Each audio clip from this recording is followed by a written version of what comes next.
अस्सलाम वालेकुम बुजुर्गों, दोस्तों और साथी नाजरीन। इस हफ़्ते के फ़िक्र नज़र प्रोग्राम में आपका इस्तकबाल है। इस हफ़्ते जो बहुत बड़ा टॉपिक नज़रों में या ख़बरों में रहा वो था ड्रग्स से मुताल्लिक़ या फ़िल्म इंडस्ट्री में किस तरह ड्रग्स पाए जाते हैं, जिसमें बड़े बड़े हीरोइनों का भी नाम आया है। हो सकता है कि आगे चल के और जो 50 पर्सनालिटीज़ को उसमें जिनका नाम आने वाला है या जिसको नोटिस भेजी गई है उनसे भी तफ्तीश होने वाली है। तो ड्रग्स का मामला ऐसा है कि देखिए, मैं कुछ थोड़ा ड्रग्स के बारे में आपको ये बता दूं कि 2020 में अगर हम बात करेंगे तो तकरीबन 1350 किलो के करीब हीरोइन पकड़ी गई है और 1,67,000 किलो गांजा घटा है। इसके अलावा 2,400 किलो अफीम और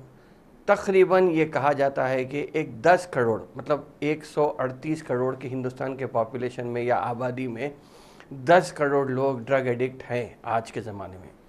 तो ये था 2020 का। मगर 2019 की भी अगर हम बात करेंगे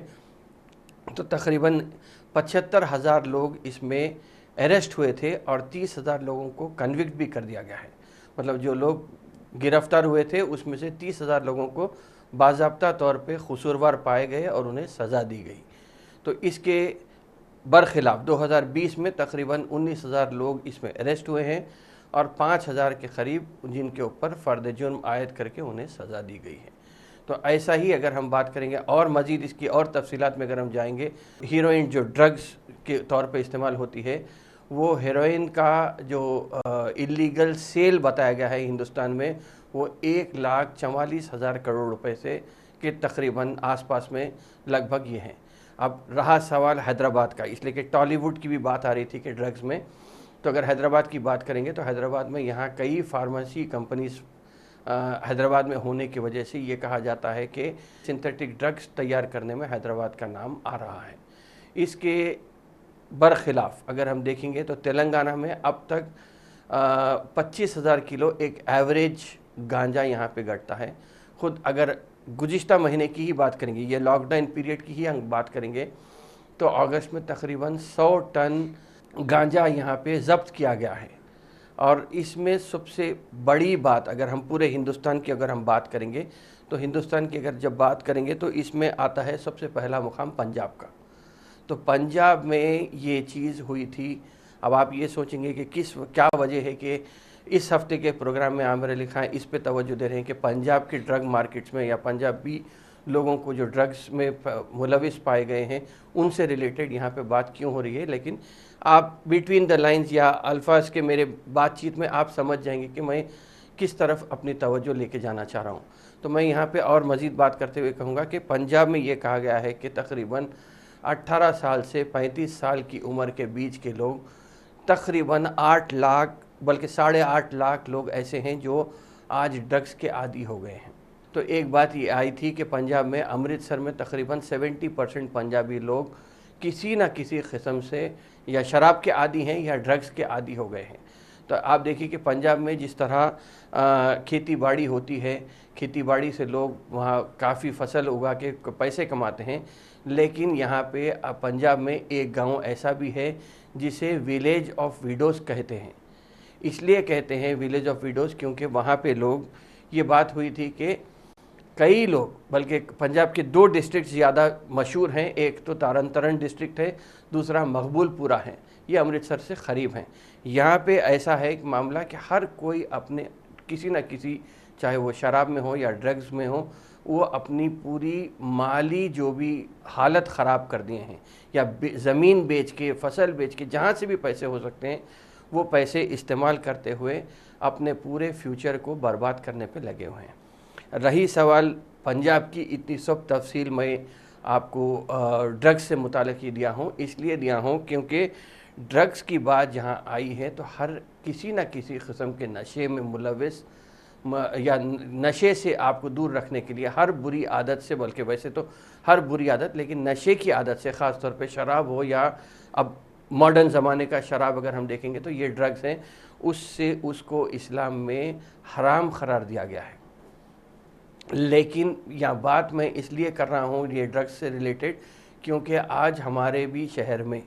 बल्कि ख़ास तौर पे पुराने शहर में और ऐसे زیادہ تر مسلم آبادی والے مسلم بستیوں میں کئی لوگ شراب میں اور ڈرگس میں یا بلکہ خاص طور پہ گانجا کی لت میں بہت سارے لوگ ملوث ہوتے چلے جا رہے ہیں۔ اب رہا سوال پنجاب کی بات جو کرنے کا ہے، پنجاب ایکسپیریمنٹ جو ہے، آپ دیکھیے کہ پنجاب میں یہ سب ڈرگس کی جو آغاز ہوا تھا وہ 1980s کی دین ہے۔ 1980s میں پنجاب میں دو چیز ہوئے تھے جبکہ ٹیررزم کافی تیزی سے وہاں پہ ابھر رہا تھا۔ تو ایک بڑی وجہ تھی ٹیررزم کی، جو ٹیررزم کے لیے پنجاب مشہور ہو گیا تھا۔ اس کے بعد ہی بلو سٹار آپریشن ہوا تھا، کئی لوگوں کو مارے تھے، جو الحداد پنجاب کی تحریک چلا رہے تھے ان کے خلاف ہوا تھا۔ یہ سب لا اینڈ آرڈر سے ریلیٹڈ ہے۔ لیکن اس کے بعد جو ہوا تھا 1984 میں،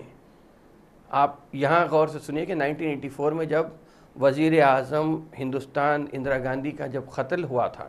تو اس میں جو دو سکھ برادری کے لوگ جو انہیں فائرنگ کر کے ہلاک کر دیے تھے، اس کے بعد سے یہ ڈرگس کا اور شراب کا سلسلہ کافی حد تک پنجاب میں بڑھ گیا تھا۔ بتایا یہ جاتا ہے کہ چونکہ پنجابی لوگ سپونٹینیس ہوتے ہیں یا جذبات میں جلدی آتے ہیں اور ان کا غصہ کنٹرول نہیں آتا، اسی لیے ایک بولتے ہیں کہ ایک ون آف دی کانسپریسی، دیکھیے کانسپریسی تھیوریز تو کافی ہوتے ہیں، یہ صحیح ہے یا غلط ہے اس کی تصدیق کبھی نہیں ہوتی، نہ غلط ہے سو تصدیق ہوتی ہے، نہ صحیح ہے کی تصدیق ہوتی ہے، لیکن کانسپریسی تھیوری اپنی جگہ ہے۔ تو کانسپریسی تھیوری یہ کہتی ہے کہ چونکہ سردار لوگ کافی جذباتی ہوتے ہیں اور ان کا غصہ زیادہ ہو تو اس کو کنٹرول کرنے کے لیے یہ کہتے ہیں کہ شراب اور ڈرگس کو پنجاب میں دانستہ طور پہ، غیر دانستہ طور پہ، بہرحال جو بھی ہو وہاں پہ وہاں کے سماج میں انٹروڈیوس کیا گیا۔ آج حال یہ ہے کہ سکھ نوجوان ہر اس قسم کی لعنت میں مبتلا ہو گئے ہیں۔ ہوا یہ کہ اب جو نوجوان طبقہ ہے پنجاب اور ہریانہ کا، پنجاب ہریانہ چندی گڑھ، اب یہ ناردرن ایریا کا، وہ آہستہ آہستہ اپنے جذبات پہ کنٹرول کرتے ہوئے، بلکہ ایک قسم سے انہیں کسی نہ کسی طریقے سے کمزور کر دیا گیا ہے یہ عادتوں میں ملوث کر کے۔ تو میرا یہ ماننا ہے کہ آج جب کہ حیدرآباد کی بات ہو رہی ہے یا بلکہ کہیں پر بھی میں سمجھتا ہوں کہ اگر ہندوستان میں جائیں گے تو مسلم اکثریتی علاقوں میں بھی آپ دیکھیے کہ اب تک تو ٹیررزم کے نام پہ مسلمانوں کو پھنسایا جاتا تھا، لیکن اب ڈرگس کی جو لعنت ہے اس میں مسلمان ملوث ہوتے چلے جا رہے ہیں۔ اگر مسلمان ایسا کریں گے تو پھر آئندہ کی جو نیکسٹ جنریشن ہے یا آئندہ کی جو نئی نسل جو آنے والی ہیں، اگر وہ ڈرگس کی کسی نہ کسی ڈرگس میں یا شراب میں، لوکل شراب میں، اگر اس کے عادی ہو جاتے ہیں تو میں سمجھتا ہوں کہ پوری نسل برباد ہو جائیں گی۔ اور یاد رکھیے کہ اگر ہم جو چیز اسلام میں حرام ہے یا جو چیز سے منع کیا گیا ہے اسے اگر ہم اپنائیں گے تو اس میں کوئی کسی قسم کا بھلائی ہونے والی نہیں ہے، بلکہ پوری قوم برباد ہونے چلے جائیں گی۔ تو میرا یہ ماننا ہے کہ جب آپ دیکھیے کہ ہم جو بیدار ہونے کی جگہ ہم سو رہے ہیں تو اس میں دیکھیے کہ فجر کی جو اذان ہیں وہ ایک ہی واحد اذان ہے جس میں الفاظ تھوڑے بدلتے ہیں، تو اس میں الصلاۃ خیر من النوم کی بات کہی جاتی ہے، اس لیے کہ نماز نیند سے بہتر ہے، لیکن ہم بیدار ہونے کے بجائے اچھا فرصت میں فجر کی نماز کو بھول کے سوتے چلے جا رہے ہیں۔ اس کے علاوہ میں اور ایک بات یہ کہوں گا کہ فجر، مغرب اور عشاء میں آپ آواز کے ساتھ نماز پڑھتے ہیں تو کچھ نہ کچھ اللہ تعالیٰ کی اس میں لاجک ہوں گی جو ہم اس سے غافل ہیں، بلکہ اس میں سوچنے کی ضرورت ہے، اس لیے کہ اللہ تعالیٰ قرآن میں یہ فرماتا ہے کہ جو لوگ غور کرتے ہیں ان کے لیے ہم قرآن میں نشانیاں رکھے ہیں۔ اسی جملے پہ اگر ہم زیادہ توجہ دیتے ہیں تو میں سمجھتا ہوں کہ ہم کسی نہ کسی چیز سے، بلکہ ایسے جو برائیاں ہیں ان سے دور ہو سکتے ہیں اور اچھائیاں اپنا سکتے ہیں جو اسلام میں موجود ہیں۔ کسی بھی قوم کو اگر زندہ رہنا ہے تو اس کو ایک ڈسپلن کے ساتھ لا اینڈ آرڈر کو برقرار رکھتے ہوئے ایک چیز پہ پہلے توجہ ہے، دوسری چیز اس کی لینگویج، لٹریچر اور کلچر یا زبان، تہذیب اور ثقافت کی اگر ہم بات کریں گے، اس کو ہم اگر مضبوطی سے تھامتے ہیں تو میں سمجھتا ہوں کہ زندگی کا ایک ڈھنگ ہمارے میں آ جاتا ہے، یا زندگی کو سلیقے سے جینے کا ایک ڈھنگ ہمارے میں رہتا ہے۔ تو ایسا ہی اگر دیکھیں گے تو ہم آج کے زمانے میں ہو رہا یہ کہ مسلمان حکمراں سے قریب ہوتے چلے جا رہے ہیں، یا جس کے پاس پاور ہے اس کے قریب ہوتے چلے جا رہے ہیں اور اللہ کو ہم دور کرتے چلے جا رہے ہیں۔ ہونا تو یہ چاہیے تھا کہ ہم اپنے آپ کو किरदार से मुसलमान बने बजाय इसके कि सिर्फ नाम के मुसलमान बनने से, ये बेहतर रहेगा। जो बात मैं कहना चाह रहा था दर पर्दा या बिटवीन द लाइन्स, जो बात कहना चाह रहा था, मैं समझता हूँ कि आप लोग सब समझ गए होंगे कि किस तरह एक पंजाब रियासत को बर्बाद किया गया है। अगर हम हमारी रियासत को या हमारी कौम को अगर बचाना है तो यहाँ पे सख्ती करना ज़रूरी है, ताकि जो लोग ये ऐसे आदतों में या लानतों में मुब्तला हो रहे हैं जो इस्लाम के ख़िलाफ़ है, मैं समझता हूँ कि उससे बचाने के लिए आपको सख्ती भी करना पड़ा तो आप कीजिए, लेकिन ये चीज़ से हमें बचाना है ताकि हमारा मुस्तक़बिल अच्छा हो सकता है। चलते चलते एक और बात मैं आपको यहाँ ये कह दूँगा कि अक्सर ये कहा जाता है कि मुसलमान पिछड़ा है या मुसलमान के साथ जुल्म ज़्यादती हो रही है। तो यहाँ पे मैं दो रियासतों, जो बदनाम रियासतें, जैसा पंजाब की बात हुई थी या पंजाब और हरियाणा की बात हुई थी, वहीं पे अगर हम जाएंगे तो एक गुजरात है और दूसरी उत्तर प्रदेश है। ये दो रियासतों में मुसलमानों के साथ जुल्म होता नज़र आ रहा है, या जुल्म के जो बादल हैं वहाँ पे आपको नज़र आएंगे। तो उत्तर प्रदेश की हम बात करेंगे तो उत्तर प्रदेश में 2015 से 2020 तक 1000 करोड़ का बजट मंजूर हुआ था माइनॉरिटीज़ के लिए, लेकिन ख़र्च हुआ सिर्फ 437 करोड़ रुपए। तो ऐसे ही इस तरह से मुसलमानों को पसमानदगी की तरफ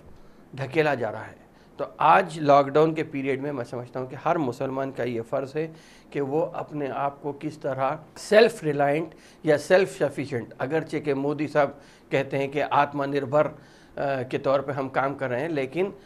वो आत्मनिर्भर होता नहीं होता उसकी तो हमें इल्म नहीं है। लेकिन मैं समझता हूँ कि हर मुसलमान पे ये ज़िम्मेदारी बनती है कि वो अपने आप को किस तरह या अपने नौजवान को बेहतर रास्ता दिखाते हुए एक मुस्तक़बिल में अपने जीने के ढंग को, सलीक़े के जीने के ढंग को बनाने के लिए मैं समझता हूँ कि हर एक को संजीदगी के साथ एक ना एक तरीक़े से अपनी फाइनेंशियल स्टेबिलिटी के लिए काम करना होगा। वरना अगर हम देखेंगे तो जिस तरह उत्तर प्रदेश की बात है कि 1000 करोड़ में सिर्फ 400 करोड़ रुपए इस्तेमाल हुए मुसलमानों की भलाई के लिए। उत्तर प्रदेश की बात इसलिए कर रहा हूँ मैं, पूरे हिंदुस्तान में अगर कश्मीर को छोड़ते हैं तो उत्तर प्रदेश ही वाहिद रियासत है जहाँ पे सबसे ज़्यादा मुसलमानों की आबादी है।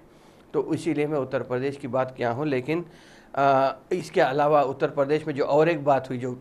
बदनामी की तरफ उत्तर प्रदेश जा रहा है, पूरे हिंदुस्तान को अगर कालिक लगती है तो उत्तर प्रदेश के नाम से लग रही है। बिकॉज़ फ़िल वक़्त जो हुकूमत वहाँ पे चल रही है उसने अपने 3 साला दौर में या 2.5 साल के दौर में 5000 एनकाउंटर हुए, जिसमें 100 लोग हलाक हो गए हैं और कई लोग ज़ख्मी होकर या तो अपाहिज हो गए हैं या पैर में गोली लगी है। तो ऐसे हालात में मैं समझता हूँ कि हुकूमतों पे भरोसा करने के बजाय, मैं समझता हूँ कि या हुकूमतों हों या सियासी लीडरों पे भरोसा करने के बजाय हमें अपने आप के लिए बेहतर मुस्तक़बिल के लिए एक अच्छा रास्ता तलाश करना है, ताकि हम किस तरह अपने आप को बेहतर बना सकेंगे। एक बात, एक व्हाट्सएप पे एक ख्याल ऐसा आया है कि उसमें ये कहा गया है कि बेदार कर देने वाला गम गाफिल कर देने वाली खुशी से बेहतर होता है। तो आज बेदार करने के लिए मैं समझता हूँ कि हिंदुस्तान के हालात ऐसे हैं कि हम बेदार हो जाएंगे तो बेहतर रहेगा, वरना हम अगर गहरी नींद में सोते रहेंगे तो फिर हमारे लिए आगे का मुस्तक़बिल बहुत काले बादल की तरह हो जाएगा। तो मैं यहाँ अपनी बात ख़त्म करने से पहले यही कहूँगा कि लॉकडाउन से बचने के लिए